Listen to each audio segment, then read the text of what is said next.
m'appelle Adrien Anduze, j'ai 20 ans et j'habite à Toulouse dans le sud de la France.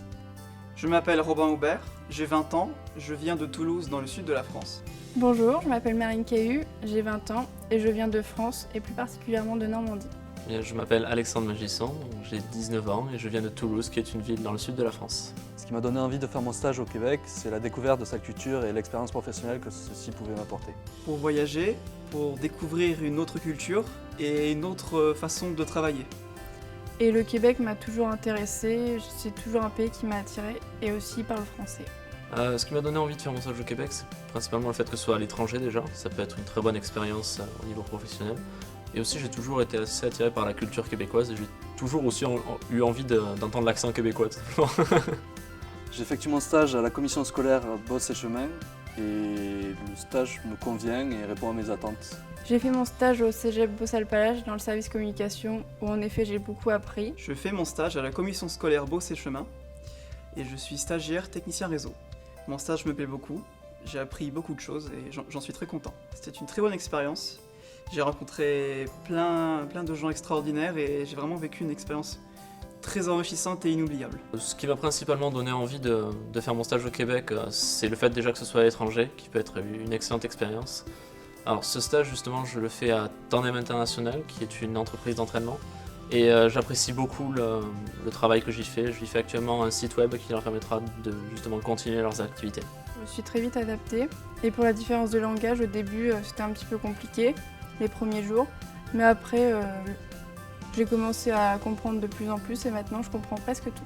Pour les démarches administratives, j'ai eu beaucoup de soutien du Cégep parce qu'il y a eu des problèmes à cause du gouvernement qui a changé toutes les lois d'un coup et donc qui a annulé nos démarches.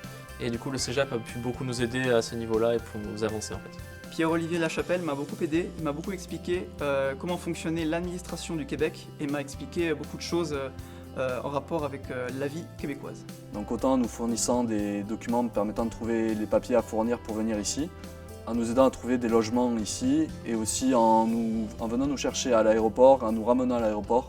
À chaque fois que j'avais une question, je pouvais demander à monsieur Lachapelle qui me répondait directement. Et à mon arrivée, il est venu me chercher à l'aéroport, il m'a emmené à mon logement, il m'a emmené faire les courses. Ils ont été là tout au long de mes démarches. La vie à Saint-Georges est très agréable, c'est une ville assez grande, assez vaste où on peut y faire un peu ce que l'on veut.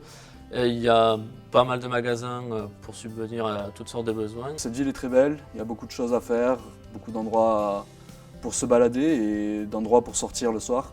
J'ai pu visiter la ville de Québec, plus particulièrement le Vieux-Québec, avec ses monuments historiques. J'ai eu la chance de visiter le Québec un petit peu. Je suis allée à Montréal, à Québec, à Sherbrooke. Alors Montréal, j'ai vraiment aimé. C'est une grande ville avec plein de buildings. C'est magnifique. Je suis allée au Mont-Royal et il y a une vue splendide. Je suis aussi allée à Québec 2 fois, une fois pour visiter. Donc j'ai visité le Vieux-Québec, le Château Frontenac, la rue Saint-Jean.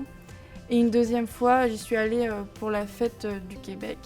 Donc c'était vraiment bien, il y avait un concert, il y avait beaucoup d'ambiance, j'ai adoré. Et sinon, je suis allée à Sherbrooke, et plus particulièrement à côté de Sherbrooke, au lac Massawippi et au lac de Magog. C'est de très beaux lacs. Alors, cette expérience m'a apporté beaucoup au niveau de la découverte d'une autre culture parce que j'ai pas souvent voyagé. J'ai pu découvrir un nouveau langage, j'ai pu découvrir de nouveaux lieux, de nouveaux paysages qui sont assez différents de ceux qu'on peut trouver en France. Donc c'est un stage qui m'a beaucoup plu par toutes les découvertes que j'ai pu faire. Cette expérience m'a apporté une certaine ouverture sur le monde et sur les autres. J'ai appris une nouvelle façon de travailler et ça m'a vraiment apporté quelque chose de différent par rapport à mon pays d'origine et je conseille fortement cette expérience à l'international et plus particulièrement au Québec, à Saint-Georges. J'ai beaucoup appris sur moi-même, j'ai gagné en autonomie et j'ai plus confiance en moi grâce à cette expérience. Avoir un stage au Québec, c'est vraiment une très belle expérience. Ça m'a permis, entre autres, de découvrir le monde de l'entreprise. Et ce que j'ai fait là-bas, par exemple, va me servir pour plus tard, quand j'aurai vraiment un travail. Et je conseille vivement à quiconque aurait envie de faire un stage ici, de le faire. Mon expression québécoise favorite, c'est pantoute. Ça veut dire pas du tout. C'est pas si pire, qui signifie c'est pas plus mal. Faire du pouce, ce qui signifie faire de l'autostop. Si toi aussi tu as envie de faire ton stage à l'étranger, n'hésite pas une seule seconde. Je sais que c'est une expérience qui peut faire peur, mais ça vaut vraiment le coup. Tu vas apprendre plein de choses et c'est une superbe expérience. Vous serez très bien accueillis, les gens sont vraiment très gentils et très enthousiastes à propos des étudiants étrangers et je vous conseille vraiment de faire cette expérience qui sera vraiment inoubliable.